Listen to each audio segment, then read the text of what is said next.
Welcome to the Torah of Rabbi Immanuel Bernstein. Okay, so Baruch Hashem, after taking a week's break for Purim, we are back in the Yes Yada zone, and we come to consider the final two parshas of Chumash Shemos, Vayakhel and Pikudei. Just before we begin the shir, I just wanted to mention that for a number of years now, in print is the English Haggadah, the Darkness to Destiny Haggadah, which many of you may have. But I just wanted to mention that Baruch Hashem, this year, the Haggadah was translated into Hebrew. Here it is, looks like this, Haggadah Shapesach, HaPedus v'HaPe'er. And I think it's largely available really only in Israel, but people should just want to let you be aware of it. And if you have Hebrew-speaking relatives or Hebrew-speaking friends, or if you'd like to make some Hebrew-speaking friends, or we're always looking for the perfect opportunity to improve your Hebrew, all of these are good reasons and more to get hold of the Haggadah Shapesach HaPedus v'HaPe'er. It's available in Feldheim stores, and of course anyone could be in contact with me directly about it with pleasure. And it's a schus to make this edition of the Haggadah available to the Hebrew-speaking audience as well. But back to our discussions. We begin. Vayakhel starts with Shabbos, actually, although formally it's about the Mishkan, and generally it will be, but it precedes that with a couple of psukim about Shabbos. And indeed, there is a medrash which states, commenting on the words Vayakhel, I believe it's a Yalkut Shimoni, commenting on the words Vayakhel, Moshe gathers the people together. Hashem said to him, you should gather people together and teach them Hilchos Shabbos. Hakel kehilos v'dorish lem be'Hilchos Shabbos. So this is always a good opportunity to dip in to an aspect of the halachos of Shabbos, which is of course many, and our disclaimer, needless to say, at the beginning of this brief discussion, is that we're not coming to paskin halachos. The Jewish people are blessed with many poskim. I'm not one of them, but just to give us an insight or highlights into a classic discussion regarding Hilchos Shabbos. And interestingly, this question that relates to Hilchos Shabbos actually starts with a question that pertains to a weekday situation. And that is, and this can happen, and perhaps it's happened to some of us, that a person finds himself in shul and somehow he left his tefillin at home, or he's stranded without them. But there are a pair of tefillin there in shul on the table. Is it permissible for a person to take those tefillin and to use them for himself? The owner of the tefillin is not there. Either you don't know who he is, or maybe you do, but either way, he's not there. And this is back in the day where you can't just contact everyone and anyone at will. In the absence of getting explicit permission, can you just simply use their tefillin? Now, we have a principle when it comes to this type of thing. There is a standing assumption that a person is amenable to other people using their objects for mitzvahs. The assumption is nichale. It is noach for a person, amenable, deleved mitzvah b'mamona, that people should do a mitzvah with his items.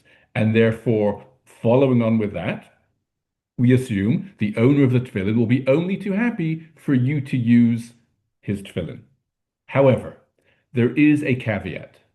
If there is any reason or active reason to think that perhaps the owner would not be happy with you using this, then one cannot go ahead and make use of it.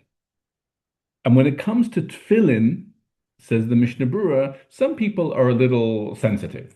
They like to wear their tefillin, and they don't necessarily like someone else to wear their tefillin. It's not like they're lulav and esrog where they're okay with someone else using it, or whatever else it may be. And aside from that, assuming that's not an issue, the Mishnah Berurah says if you act with their talis or tefillin in a way that they wouldn't be happy with, then they're not happy with you using them at all. For example, if you borrow their talis and you don't fold it up like a mensch, afterwards you just crumple it there and leave it there because you finish with it, well, they're not happy with your interaction with it, and they might not be amenable to using it at all. Specifically when it comes to tefillin, says Mishnah Berurah, we know that the tefillin shel Rosh has to fit the head size of the person using it. What happens if you open the tefillin shel Rosh and lo and behold, they are too small for your head or too large for your head? Now, in that instance, you will have to start adjusting the size of the knot, because if the tefillin don't fit, you can't wear them. You're not yotze with them. You have to then adjust the size, assuming you know how to do that. Says Mishnah Berurah, you'd be surprised how many people adjust the knot to their size and forget to adjust it back to the original size when they finished with the tefillin. All of these are liberties that if one takes with someone else's tefillin, we assume they're not happy with you using it. Thus far, the words of Mishnah Berurah, which are all seichel tov, and I think everyone understands it and resonates with them. What's very interesting is the implication of the Mishnah Berurah's words is that what if you adjusted them to your head size and did adjust them back? And there is no question that the owner is amenable to you using them, everything would be fine. The problem is sometimes you forget to adjust them back. But if you don't forget, and certainly if you're in touch with the owner and say, I'm using them, I'm adjusting them, I'll adjust them back, hakol kosher v'yosher. However, there is another of the great poskim, a contemporary of the Chafetz Chaim, who takes issue with this and says, even if it's with full permission of the owner, you adjust the knot and then adjust it back, you will not be yotze the mitzvah of tefillin. That is the Avnei Nezer of Sukkos, Rabbi Immanuel Bernstein of Sukkos.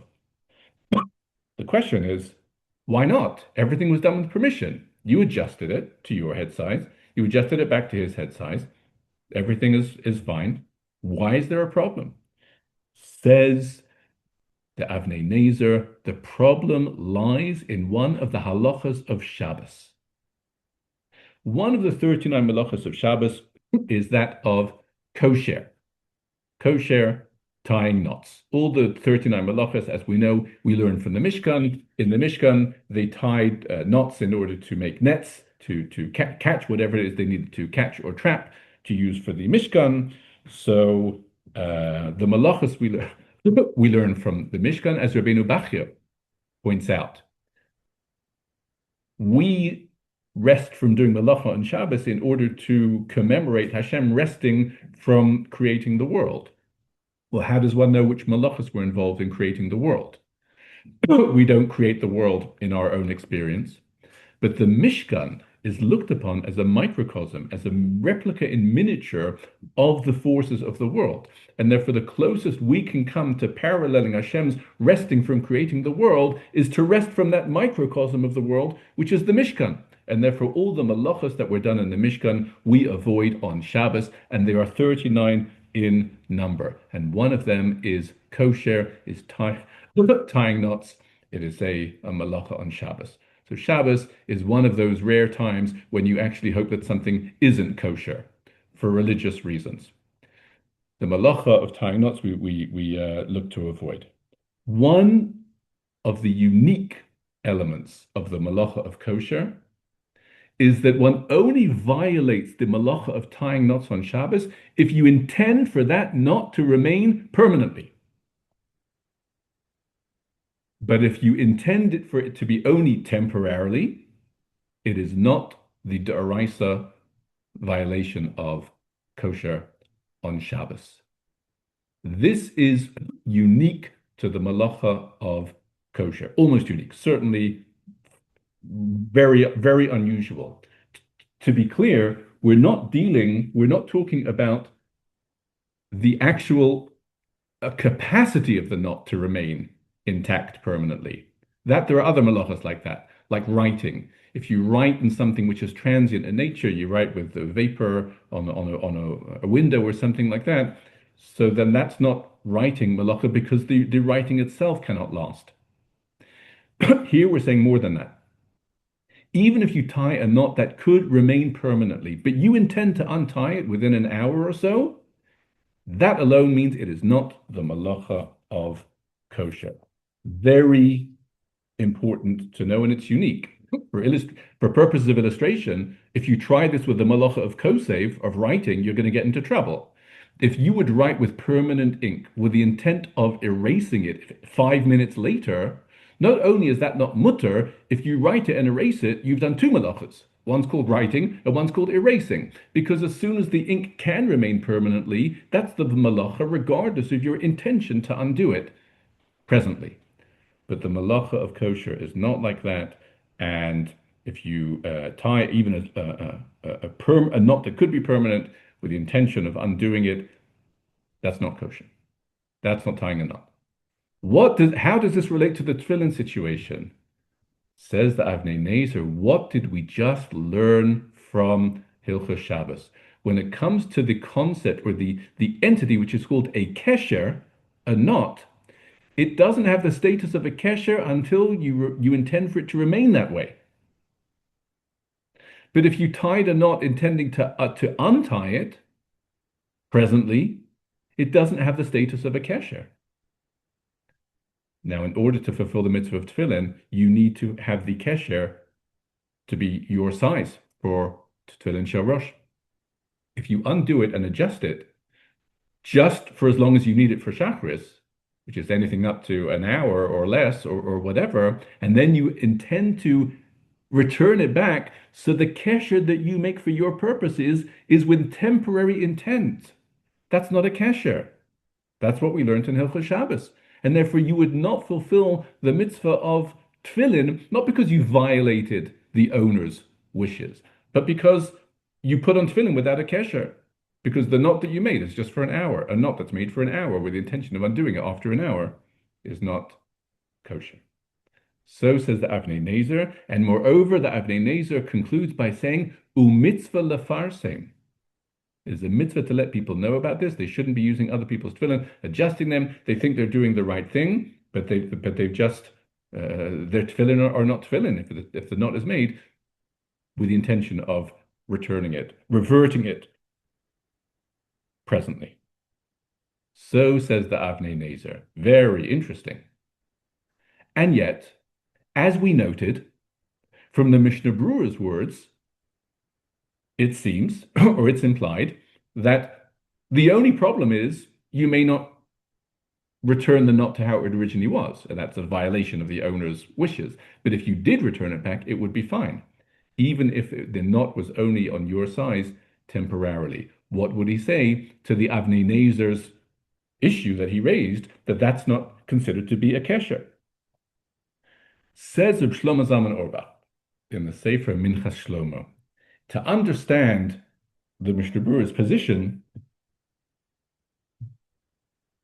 we need to ask a disarmingly simple question. Why is tying knots a malacha? And the background to the question is, and that's why it's such an important question to ask, we think of all the other malachas that we're familiar with, or many of the other malachas, they all represent some type of product. If you cook something, now it's cooked. And if you light a fire, now the fire has been lit. And if you write something, now script exists. And now it turns out that if you tie something in a knot, that's a malacha. What have you created? The knot? Is the malacha of kosher the matter of creating a knot? I mean, that's not much of a creation. Says Reb Shlomo Zalman, the malacha of kosher is that you take two things and via the knot, you turn them into one. That's what you've created. A unified entity, as opposed to two separate things. You've turned them into one. That's the transition. It's not so much the creation of the kesher itself, but what the kesher does to bring two things together as one. Therefore, says Reb Shlomo Zalman, there's room to distinguish between what is called a knot and what is called the malacha of tying a knot. In order to tefillin need a knot. What do you need in order for your tefillin to have a knot? Tie a knot, and there you have it. Even if it's temporary, it's still a knot as long as it exists, and you're good to go for your tefillin. The reason why, if you intend to undo it on Shabbos, it's not the malacha of kosher, is not because a temporary knot doesn't have the status of a knot, but if you don't intend for them to stay together, you haven't unified the two things. The malacha of kosher, of taking two things and making them one, that hasn't been fulfilled. That nullification of the two distinct entities into one requires the intent for permanence. But that only relates to the malacha of kosher. And that's on Shabbos. But in tefillin during the week, you don't need the malacha of kosher. You just need a kesher. And even if it's for half an hour, it's a kesher for half an hour. So it is a truly fascinating, there are nuances here, but the idea that Shabbos isn't just, this is the entity, and now on Shabbos it's a problem. Shabbos will always be a malacha, and therefore we see that not all areas of Torah are the same. Sometimes for tefillin, I need a kesher, and I have my kesher. For Shabbos, we deal with the malacha of kesher. That's already a different thing, and intent for permanence is required for that violation.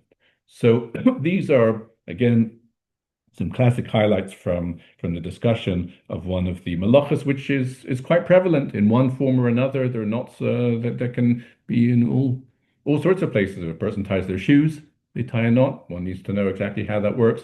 It used to be that Galila for a Sefer Torah involved tying a knot within a bow. Nowadays it's all Velcro and clips and so on. Tying bows is a dying art when it comes to Galila. But it even raised the question, if you do Galila, certainly on Shabbos Mincha, and it could be that the Sefer Torah won't be opened again until Monday morning, which is already a good couple of days, and that's problematic to make a knot for more than a day. So that's an interesting shaila. Is a person allowed to do Galila on Shabbos afternoon with that mechanism? You've heard everything when you've heard that it's possible that a person could refuse to do Galila on Shabbos afternoon on religious grounds. But anyway, these are some of the classic discussions that we find in the poskim, and having checked in with the halachas of Shabbos, let us proceed to the Mishkan itself. Now, as we know, and as is detailed at quite some length in our parsha, the order in which the Mishkan was made is first the body of the Mishkan was manufactured, that is to say, the beams and the coverings, right? The beams that make up the walls and the roof, etc. And then subsequent to that, the vessels, like the Aron and the menorah, they were made second. First the Mishkan, and then the Kalim. A Gemara that we quote quite often in these parshas relates that this question was actually the subject of a conversation between Moshe Rabbeinu and Betzalel. The Gemara says in Maseches Brachos, Daf Nun Hey Omid Aleph. Rashi quotes a digested format of this Gemara actually in the beginning of Parshas Pikudei, the second of this week's Parshas. But the Gemara says, Brachos Daf Nun Hey, that Hashem told Moshe to tell Betzalel to make the Mishkan and then the Kalim. And Moshe reversed the order. And Moshe told Betzalel that Hashem said to make the Kalim first and then the Mishkan. And then says the Gemara, Betzalel hears this and says the following to Moshe. Minhaga shel olam. You know, the way a person normally builds a house is they build the house first and then they put the furniture inside. You seem to be telling me first to make the furniture and then build the house around it. But where will I put the Kalim of the Mishkan if I haven't made the Mishkan yet? Could it be, said Betzalel, that what Hashem actually told you is to make the body of the Mishkan first and then the Kelim. And Moshe was very impressed by this response to Bezalel and says, yes, indeed, Hashem did say that. First the Mishkan and then the vessels. You must have been there in the shadow, overhearing. Shema B'Tseil Kale Hayisa. Bezalel is darshan as B'Tseil Kale. Needless to say, this Gemara is intriguing in the extreme. Firstly, why would Moshe reverse the order of what Hashem said? Hashem says first the Mishkan, then the Kelim. Moshe reverses it. Additionally, Bezalel's response that a person doesn't normally build a house that way doesn't seem to be a very strong response, because this is not a person's house. It's not a normal house. And therefore, all things being equal, follow instructions for this very unique structure. So whereas Bezalel saying, I wouldn't have thought one builds a house that way. Where is there traction for such an argument? It's also interesting that in Parshas Truma, which is our first detailed presentation or introduction to the Mishkan, the order is actually the way Moshe said it. As we know, the Torah first describes the Kelim, the Aron and the other Kelim, and then moves on to the body of the Mishkan. So that's interesting, because in the end, that's not how it worked.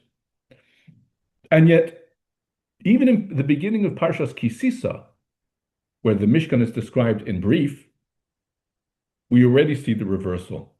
First the Mishkan, then the Kelim. So we've seen both orders in the Parsha of Truma and Kisisa, even before Bezalel is mentioned. What is behind all of this? Says the Meshech Chochmah,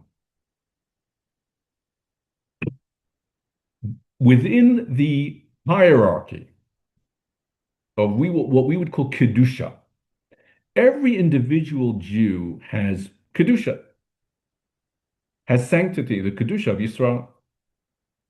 But when it comes to an individual Jew, there might be other concepts or entities that are more holy than he is. He's just one person. But if you talk about the entire Jewish people together, what's called Knesset Yisrael, nothing is holier than them. No entity is holier than the concept called Knesset Yisrael, the assembly and congregation of the Jewish people. Together, they are the holiest entity that exists. Now, when it comes to the Mishkan, you have the Kelim of the Mishkan, the vessels, which represent concepts, Torah, Avodah, Malchus, and so on, Korbanos. And around them, you have an assembly of sockets and beams and rods and hooks and coverings. That which everything that makes up the body of the Mishkan, which surrounds these vessels, represents the Jewish people. For the Jewish people are the repository of these concepts. And therefore, that which makes up the body of the Mishkan is the body Israel, represents the Jewish people. And the Kelim inside represent Jewish values and holy entities. And with this in mind, says Meshech Chochmah, we can understand why things are ordered as they are. In Parshas Truma, which describes the manufacture, the steady manufacture of all of these things, what was mentioned first? The Aron and the Kelim, before the body of the Mishkan. Because as you make things one by one, so the Aron is the concept of Torah, shall we say, and the Mizbeach as Avodah.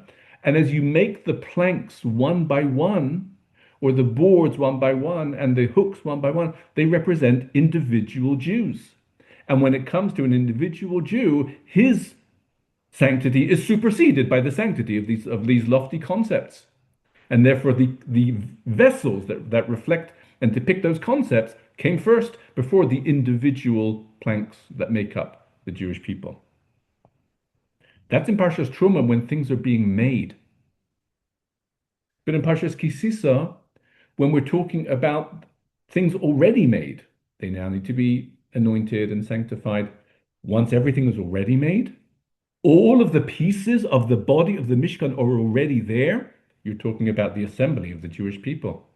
That now supersedes any of the Kalim, and the Mishkan comes first. So the question of what comes first, the body of the Mishkan or the vessels of the Mishkan, it depends. Are the body parts of the Mishkan separate or together? If they're separate, then the vessels come first. But if they're together, representing the Jewish people together, then the parts of the Mishkan come first. Thus far, with regards to Truma and Kisisa. But all of this now brings us to our Parsha, Vayakhel, which is now the manufacture. And as we said, things are manufactured one by one, which means we can understand why Moshe would feel that the correct order should be first the vessels, then the Kalim. Because on a one by one basis, the Aron is holier than any individual plank or any individual socket, and still Betzalel switched them around. Why? It's very clear that when he says that's not the way a person builds a house, that's a nice way of saying I think the opposite is the correct answer, but that's not the reason. The reason is, says Meshech Chochmah, the Gemara says about Betzalel, that he knew how the letters of the Aleph Beis could be organized and arranged to create the world. The world is created through what's called Tziruf Osios, bringing letters together in a way that they are creative forces, spiritual creative forces. Yodeya haya Betzalel letzarif osios shenivra bem shamayim va'aretz. He knew how to bring all those things together. And incidentally, he needed that information, says Reb Chaim Volozhin. If we say that the Mishkan is like a microcosm, I mean, Betzalel sounds somewhat overqualified to make a building. He knows how things go together to create the universe. Yes, you need that for the Mishkan, because the Mishkan is the universe in miniature. So that echoes the idea from before. But what do we see, says Meshech Chochmah? That Betzalel has a special koach. If you look at a letter, perhaps all you see is that letter. Betzalel already sees the word. He already sees how this is coming together with other things. Within the unit, he sees the collective. And therefore, using this capacity, Betzalel feels, and is ultimately said to be correct, that the Mishkan should be made first. Because even if you make the boards and the sockets one by one, they're not individual units. Every unit can already be seen in context with the collective. And the collective, called Knesset Yisrael, is holier than any of the Kalim. And therefore, even as you make them one by one, they are collective friendly. They're collective in terms of their affinity for everything else. The klal is already there in every prat. That's the koach of Betzalel, and that's why in the end he made the body of the Mishkan first, one by one. But each one was one with everything. And this is a very thought-provoking idea of Meshech Chochmah. And it reminds us that the concept of unity is very often not just a question of arithmetic. It's not just get enough people together physically in the same place and they're a unity. Not always. Are they connected to each other? Are they mindful of each other? Do they care about each other? Do they value each other? Is there cohesion between these units? Because if there isn't, that might not be an assembly. It just might be an accumulation of parts. But if you do have that sense of klal within each and every individual, and in the end, every person is just an individual, but there's now two types of individuals. An individual who has nothing to do with anyone else, or an individual who you can already see how he forms part of the klal, because it's part of his makeup as well. The collective is part of the individual unit.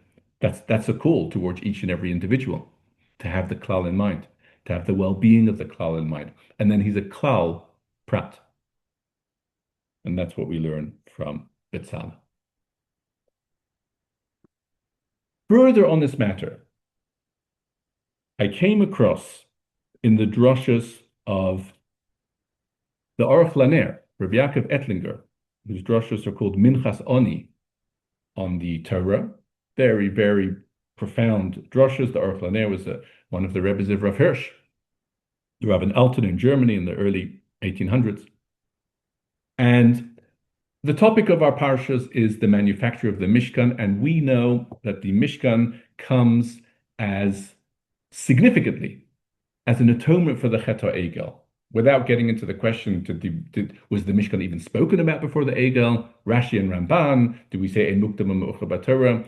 Either way, by the time the Mishkan came to be made, the Egel had for sure happened, and the manufacture of the Mishkan is an atonement for the Egel. That's true generally. The Mishkan is called Mishkan Ha'edus, the Mishkan of testimony. Says Rashi, the testimony is that Hashem forgave the Jewish people for the Egel. So this is true of the Mishkan in the most general of ways.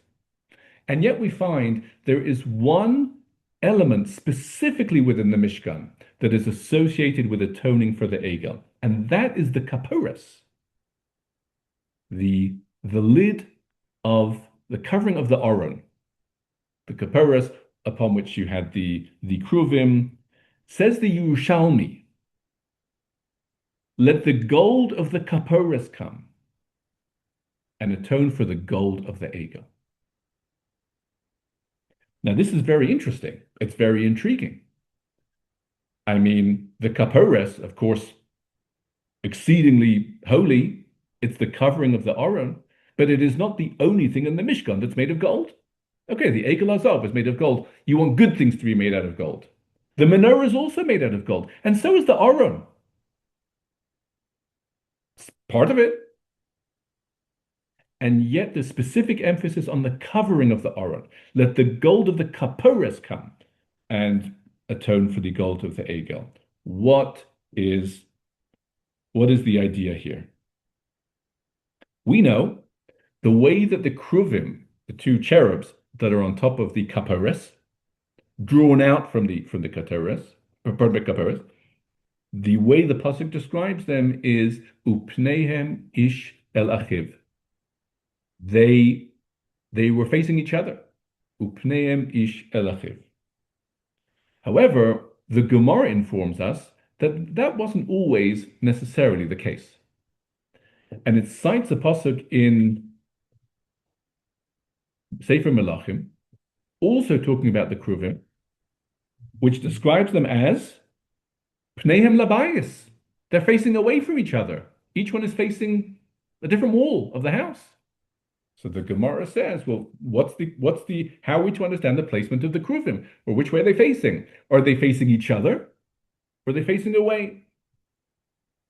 And the Gemara famously says in response to this is in Maseches Bava Basra, Daf Tzadik Tes, it depends on the Jewish people. When the Jewish people are doing Hashem's will, the Kruvim face each other. If the people are not doing Hashem's will, then they face apart. So these are two possibilities. That's a very well-known idea from the Gemara. Equally well-known is a famous kasha on this from the Gemara elsewhere in Maseches Yuma, Daf Nun Dalet, which says that when the enemy came to destroy the Beis Hamikdash and they entered the Kodesh HaKadoshim, they found the Kruvim embracing. And that, of course, is difficult in light of what we just said. We just said if the Jewish people are as they should be, fulfilling Hashem's will, the Kruvim face each other. If the Jewish people are at fault, then the Kruvim face away. When are the Jewish people ever more at fault than at the time that precipitates the destruction of the Beis Hamikdash? And that's what the Kruvim are embracing. How can that be reconciled? And this is a question that is raised by Rishonim already, Rabbeinu Hananel, and from him onwards. Says the Aruch Laner, a big chiddush. Firstly, we need to know, and perhaps we do know, that the amount of Kruvim in the Mishkan and the amount of Kruvim in the Beis Hamikdash were not the same. In the Mishkan, there are two Kruvim on top of the Aron. In the Beis Hamikdash, the Sefer Malachim tells us that Shlomo HaMelech added 2 additional kruvim. So there were 4 in the Kodesh HaKadoshim.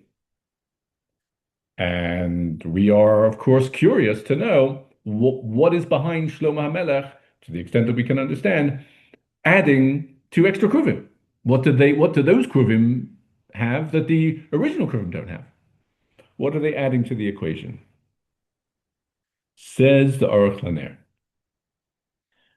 When we talk about unity, and it's very much apropos of what the Meshech Chochmah said or would say, subsequent to the Aruch LaNer.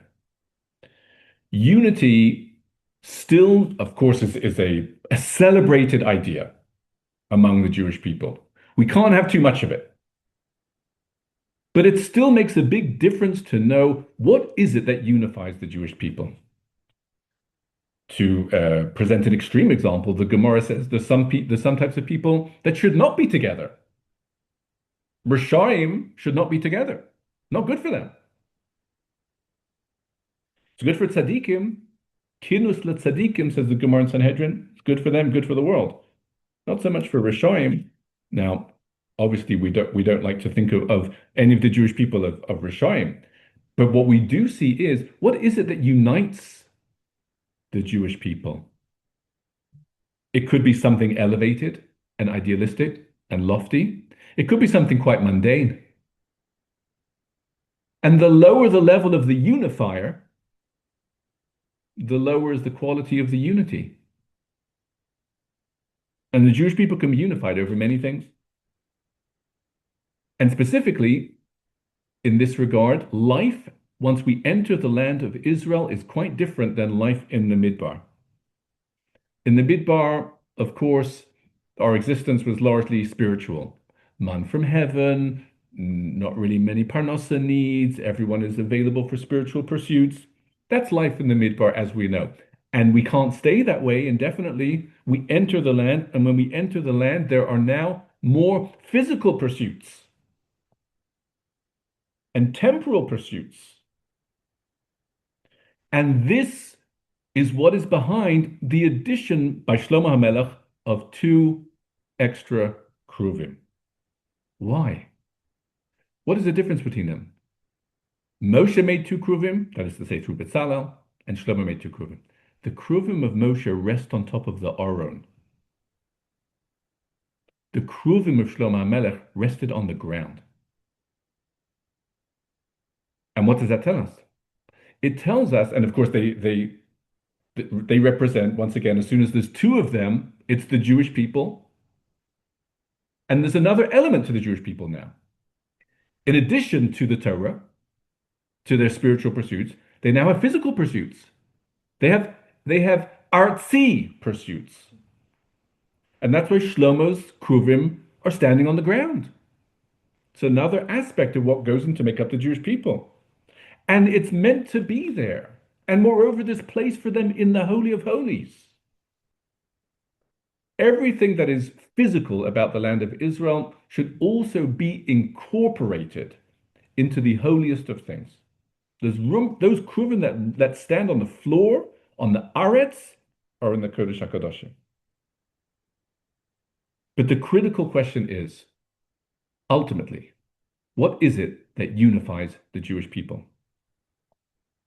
Is it the kruvim on top of the Aron, representing Torah, or is it the kruvim on standing on the ground, which represent more temporal or mundane pursuits? Actually, the 2 verses about the kruvim, are they facing each other or are they facing away? Now, the Gemara posits them as a contradiction. But it's important to know, as part of that discussion, that those 2 positions are actually describing the 2 different kruvim.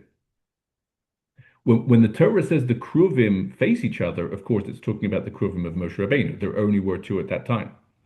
When the verse later on says in Sefer Malachim that the kruvim were facing away from each other, it's actually talking about Shlomo's kruvim, not Moshe's kruvim.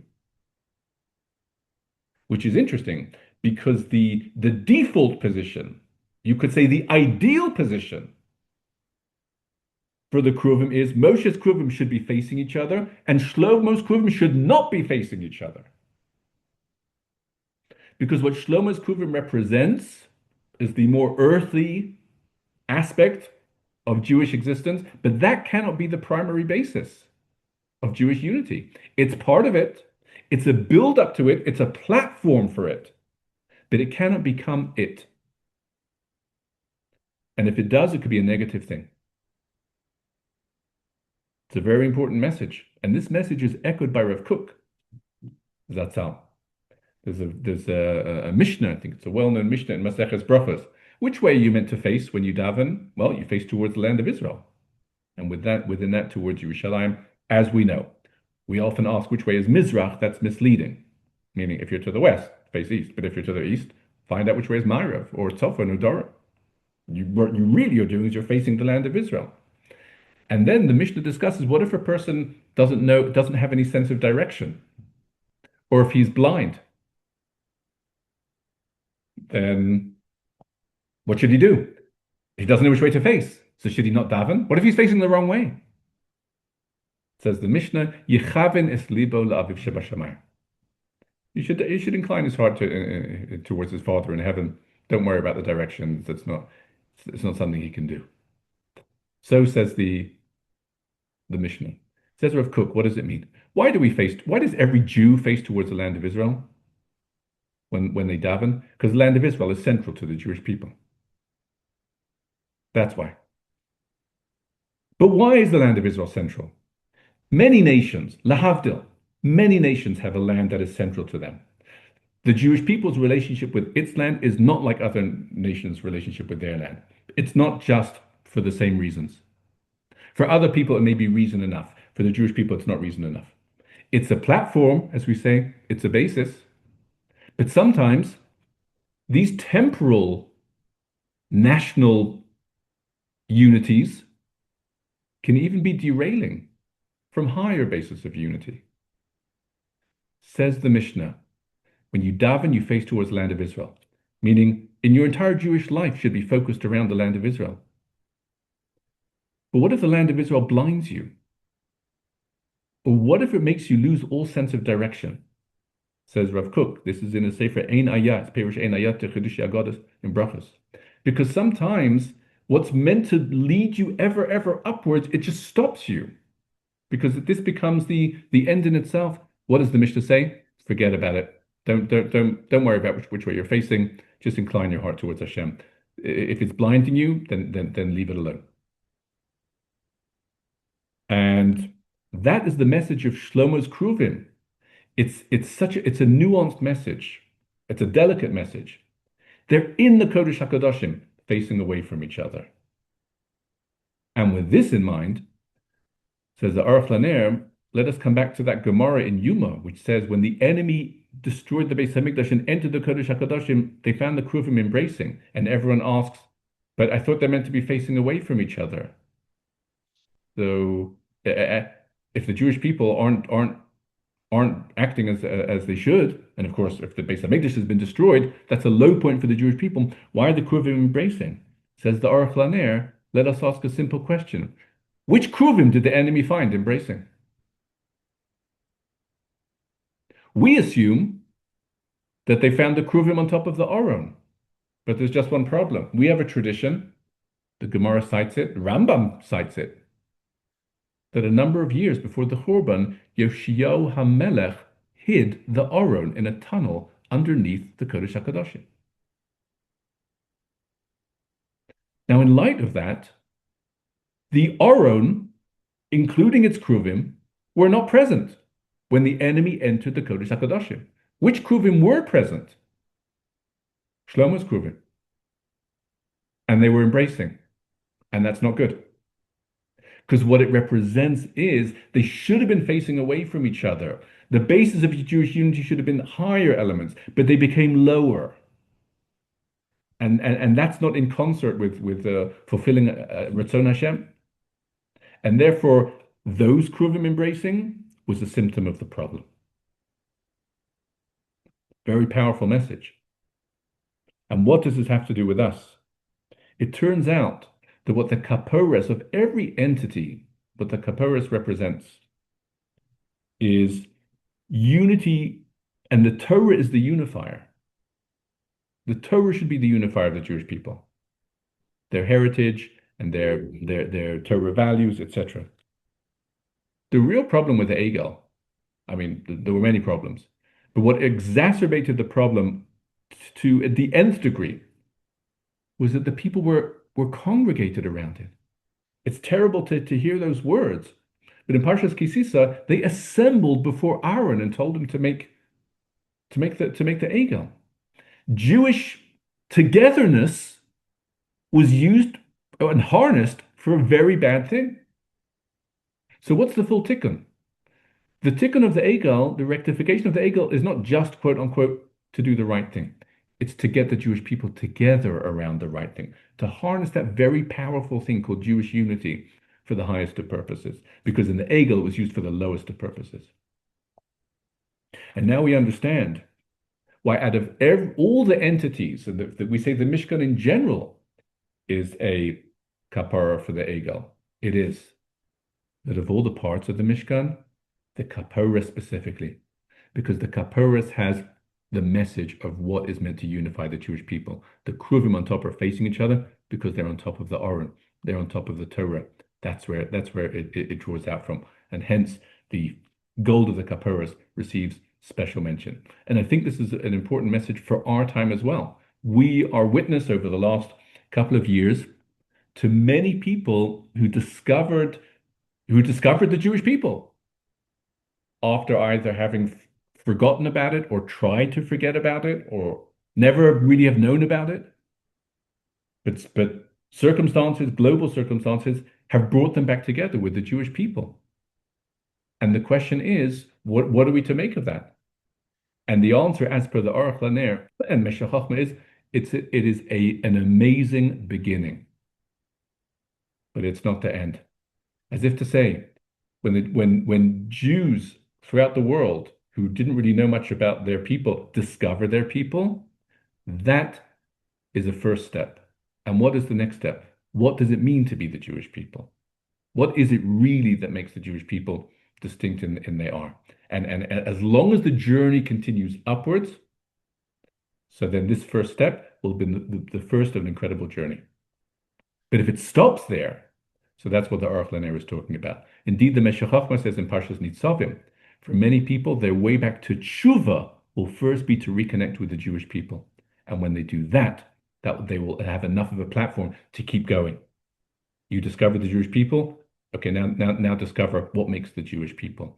And this is something that we hope for everyone. We don't hope for circumstances that dire to bring it about. But if those circumstances are there, that's certainly the outcome that we hope for. And we ourselves as individuals should be mindful of the klal, each part of the klal, that they should all come back in the best and in the highest of ways towards the best and highest of things of the Jewish people. So these are messages from the Mishkan and from the Egel. And let us conclude with a fascinating discussion that I came across over Shabbos. And it relates, we'll see it relates to the beginning of our parsha, but it actually talks about, revolves around the third bracha of benching. Bonei Yerushalayim. And that itself is very interesting. Every time we bench, we ask Hashem to restore Jerusalem, which when you think about it, doesn't seem to be so on topic. If a person had a sandwich, so to say thank you for the sandwich, that's azonis hakol. And even for Eretz Yisrael, which is the source of sustenance, but we start talking about the Beis Hamikdash and Yerushalayim. What's it got to do with lunch? But it does. Because the Beis Hamikdash is a conduit for divine influence, for physical blessing also. As we saw, Shlomo Melech's Kruvim is part of it. Even food is not the same without the Beis Hamikdash. You cannot finish a meal without saying, thank you. If only there was a Beis Hamikdash, it would have been even better. And thus we talk about it every single time in the bracha of Rachim. And it ends, Bonei Berachamav Yerushalayim. This is the conclusion of the bracha that is recorded from the Maharam of Rothenburg, the great towering Ashkenazi authority of the Rishonim, Rabbi Meir of Rothenburg, Bone Berachamav Yerushalayim. And that's the Ashkenazi minhag. Baruch Hashem, Bone Berachamav Yerushalayim. We say Amen to distinguish that from the D'oraisa brachas as opposed to Hatova Hametiv, which will be D'Rabbanan. But we mentioned the word Rachamav, which was seen to be completely in place. How interesting it is, and surprising maybe it is, to know that there were certain Rishonim who felt one should not say the word Berachamav in the third bracha of benching. One should say Baruch Atah Hashem Bonei Yerushalayim. Amen. Not Berachamav. That's interesting. And that's the Minhag Sfarad, is to say Bonei Yerushalayim. But where did Rachamav go? And why? Says the Beis Yosef, Rabbi Yosef Karo, and Siman Kuf Peches, citing other Rishonim, Kolbo, Orchos Chaim. The building of Yerushalayim doesn't happen through Rachamim. It happens through Din. It will not be the product of mercy. It will be the product of justice. Why do we say this? Say the Rishonim, because what doesn't the pasuk say in Sefer Yeshayahu? Tzion b'mishpat tipadeh. Tzion will be redeemed through justice, through means of justice, not through mercy. So it's out of place to say Bonei Berachamav Yerushalayim. You should say Bonei Yerushalayim.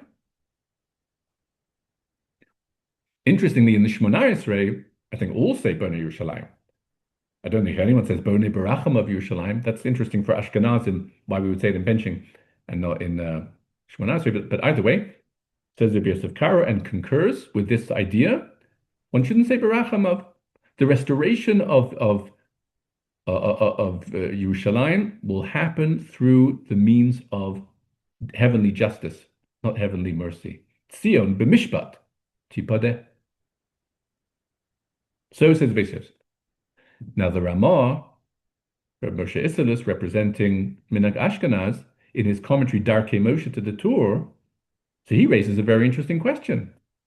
He says, I think you should say Berachamav. Certainly, if the Marami Rothenburg says Berachamav, one should say Berachamav. And as to the Beis Yosef's question, that the verse implies that Sion will be redeemed through Mishpat, implying not through divine mercy, but through divine justice, says the Ramah, I don't think the pasuk means that. When the pasuk says that Sion will be redeemed through Mishpat, it's not referring to the Mishpat that Hashem will mete out. It's in the merit of the Mishpat, of the justice that the Jewish people perform. Sion b'mishpat tipadeh, through the Jewish people carrying out Mishpat, correct Mishpat, one with each other, in their own dealings, Sion will be redeemed. So it's not a statement at all about whether Hashem will have Rachamim or do Mishpat. The Mishpat in the verse is not Hashem having Mishpat with us. It's us having Mishpat with each other. As surely, how does the pasuk conclude? Sion b'mishpat tipadeh v'shaveha b'tzedakah. And those who return will be redeemed through tzedakah. Whose tzedakah? Their own tzedakah. The tzedakah that they perform. I don't know if the Tanakh uses the word tzedakah in the way that we do for charity. That I don't know. But it certainly means correct living, doing the righteousness, doing the right thing. So just like Shaveh b'tzedakah is the tzedakah that on the part of the Jewish people, Sion b'mishpat tipadeh is the mishpat on the part of the Jewish people. But what will bring Hashem to build Yerushalayim? Rachamim. Bone berachamav Yerushalayim. So it's very interesting.